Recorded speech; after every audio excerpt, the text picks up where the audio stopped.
ओम श्री गुरुवे नमः। ओम श्री गणेशाय नमः। राधे राधे। जय श्री कृष्णा। प्रेम से कहिए पुरुषोत्तम भगवान की जय। आइए 20वां अध्याय प्रारंभ करते हैं।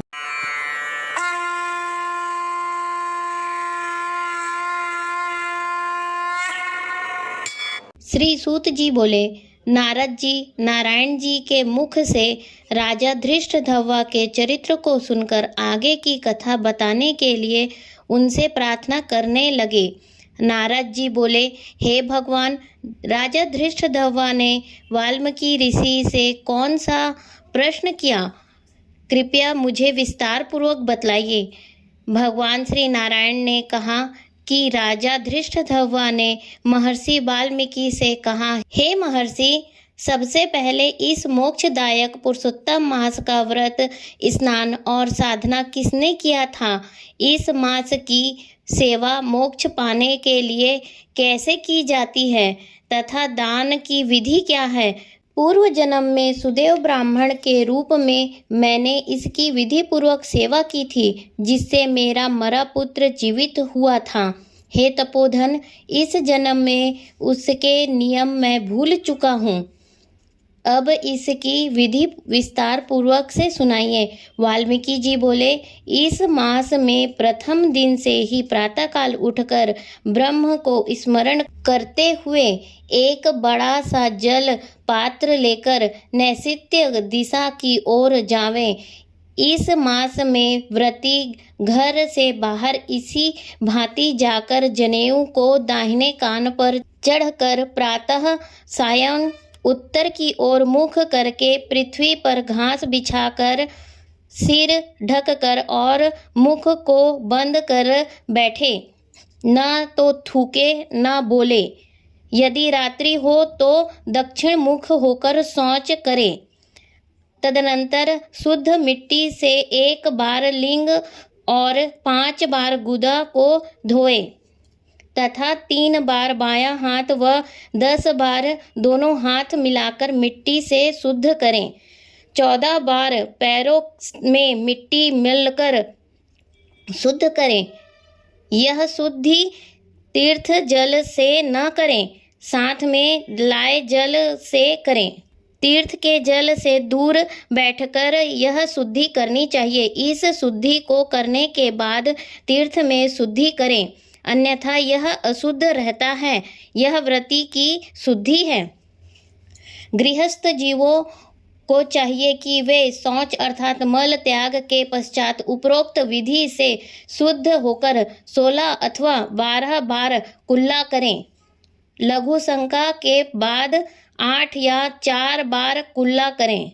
हस्त शुद्धि के बाद नेत्रों में जल लगाकर दातुन लेकर यह कहें, हे वनस्पते, तुम्हारे से हमें बल, आयु, यश, तेज, पशु, संतान, धन, ब्रह्म तत्व, मेधा शक्ति एवं बुद्धि मिले। दातुन में गांठ, छेद अथवा कीड़े आदि का निशान न हो। वह छोटी उंगली के समान मोटी एवं 12 अंगुल लंबी होनी चाहिए। दातुन को दांतों से चबाकर कुची बना लें और फिर उससे दांत एवं मुख साफ करें। दातुन के बाद 12 बार कुल्ला करके मुख शुद्धि करें। रविवार को नीम की दातुन करें। इसके बाद स्नान करें। समुद्र से मिलने वाली नदियों का स्नान उत्तम तथा तालाब, कुआं, बावड़ी का मध्यम कहा गया है। स्नान के बाद तीर्थ देवताओं का तर्पण करें। घर में स्नान करना गृहस्थों को साधारण कहा गया है। स्नान के बाद शुद्ध पवित्र वस्त्र पहनकर कंधे पर अंगोछा धारण करें। पवित्र स्थान पर आसन बिछाकर पूर्व या उत्तर मुख हो शिखा में गांठ लगाकर बैठकर दोनों घुटनों के बीच हाथ रखकर पवित्री अंगुली में पहनकर 3 बार आचमन करें।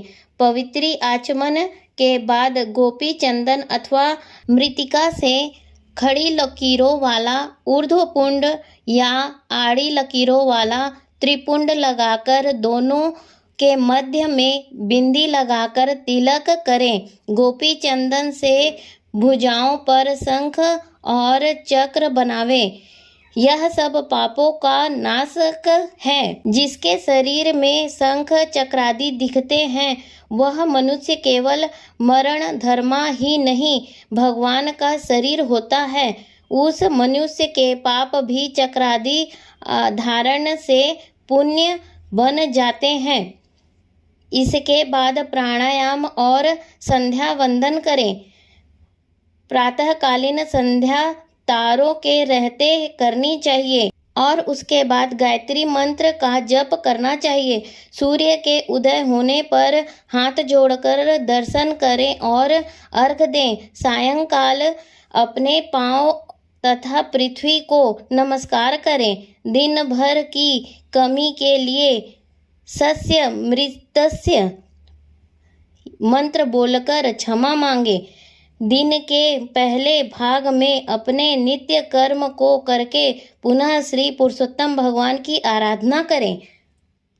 पुरुषोत्तम मास में भगवान की पूजा की विधि बतलाते हुए महर्षि वाल्मीकि ने आगे कहा, हे राजन, लिपि पुती शुद्ध भूमि में मन और वाणी को वश में करके एक चौकोर या गोल मंडप बनाएं।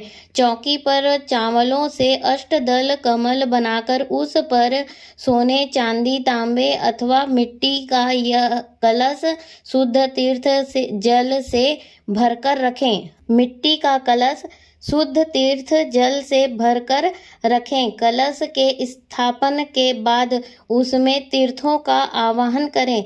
तदनंतर गंध, पुष्प, धूप, दीप से मंत्र बोलता हुआ पूजन करें। उसके ऊपर वस्त्र से ढका तांबे का पात्र रखें जिस पर श्री राधा कृष्ण की स्वर्ण प्रतिमाएं स्थापित करके उनका पूजन करें। पुरुषोत्तम मास के देवता पुरुषोत्तम भगवान श्री कृष्ण स्वयं हैं। इस मास में पुरुषोत्तम भगवान का पूजन परम कर्तव्य है। मनुष्य को बार बार ग्राम, धन, पुत्र, घर आदि तो प्राप्त हो जाते हैं किंतु यह देह फिर नहीं मिलती। इसलिए इसकी धर्म के लिए रक्षा करें। माता, स्त्री, पुत्र, पिता आदि कोई भी सहायक नहीं करते, केवल धर्म ही सहायक है। हे राजन, बुढ़ापा सिंहनी के समान मनुष्यों को डराता है। रोग और व्याधि आदि पूर्व शत्रु हैं। आयु फूटे बर्तन में पानी सदृश प्रतिदिन स्नेह कम होती रहती है। यह लक्ष्मी लहर के समान चंचल है। यौवन फूल सदृश मुरझाने वाला है। सांसारिक सुख स्वप्न सदृश निरर्थक है। इस प्रकार धन, ऐश्वर्य, मान तथा सांसारिक सुख सब चलायमान है। अतः इनमें वैराग्य प्राप्त करके धर्म करने में लग जावें।